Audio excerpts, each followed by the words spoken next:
Ваша роль в социуме, какая она есть и какая должна быть? Какая она есть?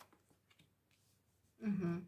Ну, такая миротворческая роль, то есть вы привлекательны, вы умеете коммуницировать, вы раскрываете для себя все новые и новые возможности, то есть это роль все-таки больше такого миротворца.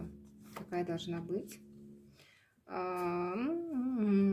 Роль ваша в социуме должна еще быть наряду вот с этой хорошей энергией. Это вне правил, вне законов, вне систем, но с хорошей подоплекой. То есть расширение границ возможностей настолько, что вы можете придумывать что-то абсолютно новое.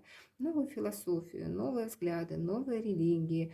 То есть новые какие-то творческие процессы, да, то есть там, где еще нет наставников, вы можете взять из пространства абсолютно новые идеи и потом в дальнейшем сами их давать. Мешать этому может только консерватизм и только уже какие-то проверенные механизмы. Вам надо идти туда, где вообще еще не ступала нога человека. Вот там вот вас может ждать в социуме успех.